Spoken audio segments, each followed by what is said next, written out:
तो प्यारे बच्चों आदाब, मैं आपका सब्जेक्ट टीचर इमरान सर।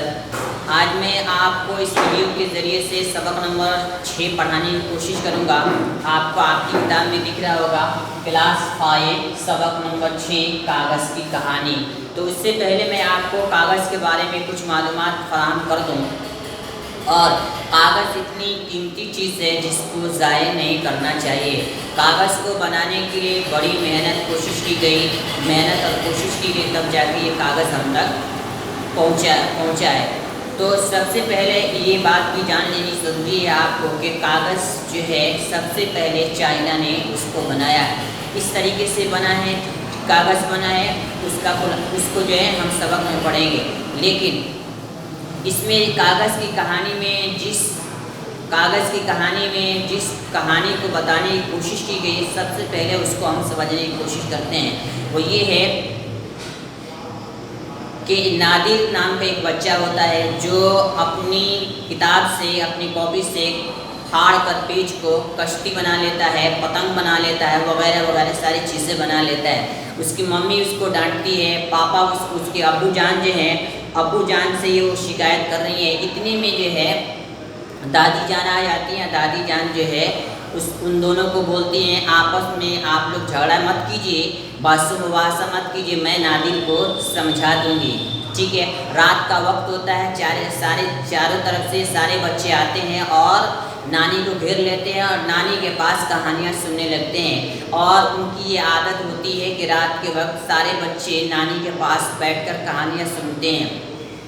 नानी बड़े प्यार से नादिर को समझाती हैं कि बेटा, कागज़ की बड़ी अहमियत है कि जिस कागज़ के ऊपर हम पढ़ते हैं, लिखते हैं, इसको बनाने के लिए बड़ी मेहनत दरकार हुई है, ठीक है। इसलिए हमें कागज़ को नहीं फेंकना चाहिए। और ये भी बात ज़रूरी है कि जिस कागज़ पे हम लिखते हैं, पढ़ते हैं, उसकी इज़्ज़त करनी चाहिए। इससे हमें एक और बात समझ में आती है कि वो चीज़ें जो हमको पढ़ने लिखने में मदद करती हैं, जिनसे हमें मदद मिलती है, उनको नहीं फेंकना चाहिए। एक और बात समझ में हमको ये आ गई कि पहले बच्चों को समझाना चाहिए, बाद में फिर गलती करता है तब डांटना धमकाना चाहिए, उसको डराना चाहिए। और यही तरीका ही अच्छा तरीका समझ में आता है।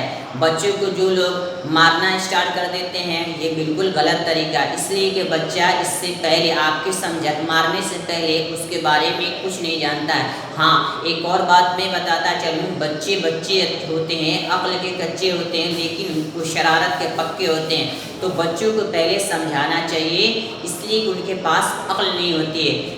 ज़्यादा समझाइए, जितना मुमकिन है उतना समझाने की कोशिश कीजिए, बच्चों को डांटना नहीं चाहिए। तो चलिए बच्चों, मैं इस चैप्टर को पढ़ूंगा, आप भी किताब खोलकर मेरे पीछे उसको पढ़ने की कोशिश करेंगे। तो चलिए शुरू करते हैं बगैर किसी देरी के। ये देखिए, ये रहा आपका चैप्टर।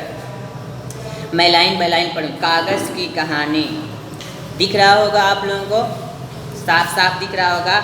अम्मी, नादिर की शरारतें तो हद से बढ़ रही हैं, ये बोल रही हैं। अम्मी का ये इनका सेंटेंस है। किससे बोल रही हैं? अपने शौहर यानी नादिर के अब्बू से बोल रहे हैं।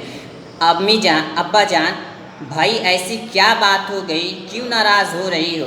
अम्मी फिर कहती है, देखिए नादिर ने आज अपनी कॉपी फाड़ कर जहाज़, कश्तियाँ और पतंगे बना डाली।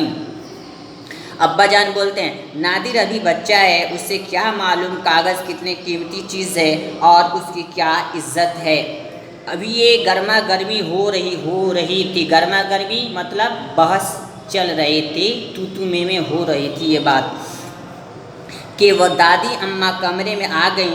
नादिर तो उनका सबसे प्यारा पोता, देखिएगा, सबसे प्यारा पोता था। वो ये गुस्सा कहाँ देख सकती थी। फ़ौरन बोली, बस नादिर को कुछ न कहना। आज रात जब सारे बच्चे मेरे पास कहानी सुनने आएंगे तो मैं खुद ही उसको सारी बात समझा दूंगी। तुम लोग तो बस मेरे प्यारे पोते पर हर वक्त लाल पीले होते रहते हो। शाम को सब सैर करने चले गए, घर आकर खाना खाया, फिर दादी अम्मा और कहानियाँ, ये रोज़ ही हुआ होता था। सब बच्चे दादी अम्मा को घेर कर बैठ गए। दादी अम्मा हमें कहानी सुनाएं। दादी अम्मा ने जल्दी से कागज़ के जहाज़, कश्तियाँ और पतंगे निकाली और कहा, नादिर भाई ये क्या शरारत है। तुमने आज अपनी कॉपी फाड़ दी और कागज़ से ये सारी चीज़ें बनाई, फिर बाहर फेंक कर चल दिए। अब मैं तुम्हें बताती हूँ कि कागज़ ना होता तो क्या होता। अब यहाँ पे कागज़ की वैल्यू के बारे में दादी अम्मा बता रही हैं। पहले ज़माने में जब कागज़ नहीं था तो लोग दीवारों, पत्थरों, हड्डियों और धातु पर लिखते थे। इन सब चीज़ों पर लिखना मुश्किल था, लोगों के हाथ थक जाते थे। फिर उन्होंने मिट्टी की प्लेटों पर लिखना शुरू किया। आगे चलिए। कुछ लोगों ने जानवर की खालों पर लिखा। बच्चों, क्या तुम्हें मालूम है कागज़ सबसे पहले किसने बनाया? बच्चे तो कहानी सुनकर हैरान बैठे थे, किसी को भी जवाब न आता था, क्योंकि बच्चों को मालूम नहीं था कि किस कंट्री ने, किस मुल्क ने कागज़ की ईजाद की, कागज़ को बनाया। दादी अम्मा ने खुद ही बताया, सबसे पहले चीन के लोगों ने कागज़ बनाया। और सबसे हैरत की बात यह है कि उन्होंने एक कीड़े को बाँस खाते देखा कि ये लकड़ी उसके थूक में मिलकर एक बारीक कागज़ बनाती है। ठीक है, तो एक चीज़, दो चीज़ बताई। पहली चीज़ बताई कि कागज़ को सबसे पहले चाइना ने बनाया। दूसरी चीज़ इसके अंदर दादी अम्मा बता रही हैं कि किस तरीके से कागज़ बनता है। वो ये कि एक कीड़े को बाँस खाते देखा कि ये लकड़ी उसके थूक में मिलकर एक बारीक कागज़ बनती है। ठीक है, कीड़ा जो है बाँस खा रहा था, खाते खाते उसके थूक में मिलकर जब बिल्कुल बारीक हो जाता और इस तरीके से जब उसके मुंह से निकल रहा था तो वो एक बिल्कुल मुलायम पेपर की तरह हो जा रहा था। बस उन्होंने भी बाँस की पत्तियां ली, उनको मलबरी की लकड़ी के गोद में मिलाया। मलबरी जानते हैं, आपको बता देते हैं, मलबरी शहतूत का, शहतूत, तो शहतूत के लकड़ी के गोद में मिलाया और कूट कर कागज़ का टुकड़ा बना लिया। भर के तो आगे और प्रोसेस होता और काम जारी रहा और आहिस्ता आहिस्ता आज आपके हाथों में और आपकी किताब देख रहे होंगे इतनी खूबसूरत जो है पेज पे, कागज़ पे लिखी गई ये सारी किताबें, जिसको पढ़ कर जो है हम आसानी से अपनी मुश्किल का हल कर लेते हैं और अपने इल्म में इजाफा करते हैं। इस तरह कागज़ की शक्ल बनी, फिर आहिस्ता आहिस्ता उसको बेहतर बनाते गए। आज हम कागज़ की बहुत अच्छी शक्ल देख रहे हैं ना। आपकी किताब कितनी अच्छी है। आगे चलिए। आगे यहाँ पे है कि प्यारे बच्चों, अब तुम ही बताओ, क्या कागज़ को इस तरह फेंकना चाहिए? कागज़ पर इल्म लिखा जाता है तो उसकी इज़्ज़त भी तो करनी चाहिए। तो इससे एक बात और समझ में आ गई, वो चीज़ें जिनसे हमें इल्म में और हमारे ज्ञान में इजाफा होता है उनको नहीं फेंकना चाहिए, उनको उनकी रिस्पेक्ट और उनकी इज़्ज़त करनी चाहिए। आइए आगे। जब तुम कागज़ को इधर उधर ज़मीन पर पड़ा हुआ देखो तो फ़ौरन उठा लिया करो, उसको पैरों से रौंदो मत। दादी अम्मा ने सब बच्चों से वादा लिया और कहा, अब मैं रोज़ खुद देखूंगी कि किस बच्चे ने आज की कहानी से कोई अच्छी बात सीखी है या नहीं।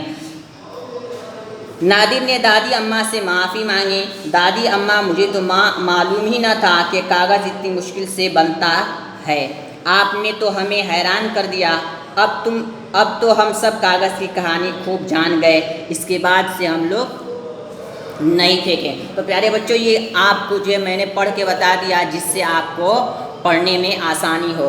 आगे अल्फाज मानी हम आपको लिख के नहीं दिए हैं, आपको यहाँ बता देते हैं। गर्मा गर्मी होना, बहस होना, ये मुहावरा है, आप याद कर लीजिएगा। लाल पीला होना, गुस्सा करना, ये भी मुहावरा है, याद कर लीजिएगा। आप यूँ नहीं कहेंगे कि सर हमको आप मुहावरा नहीं पढ़ाएं, नहीं लिखाए हैं। धात, लोहा, पीतल, तांबा वगैरह, मेटल, ये मेटल अंग्रेज़ी, ठीक है, इसको बोलते हैं धात। मलबरी, शहतूत। तो प्यारे बच्चों, मुझे उम्मीद है कि आपको ये सबक समझ में आ गया होगा, ये कहानी भी समझ में आ गई होगी। आगे का जो काम है आपको सवाल जवाब का सोचिए और बताइए, हम आपको लिख के दे दिए हैं। दूसरा काम है खाली जगहों को भरिए, ये भी लिख के दे दिए हैं।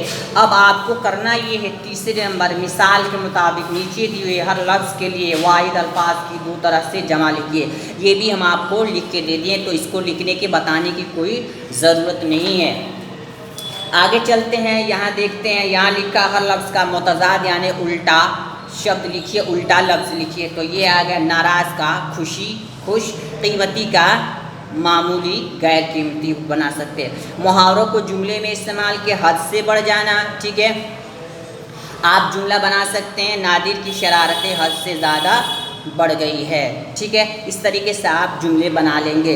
इन लफ्ज़ों का सही इमला लिखिए। ये गलत लफ्ज़ है। गलत लफ्ज़ का मतलब है कि इमला गलत है। कागज़ ये गाफ गई से लिखते हैं, गाफ से नहीं लिखते हैं। ये भी हम आपको सही करके दे दिए हैं। इन लफ्ज़ों को खुशखत लिखिए और आवाज़ से पढ़िए।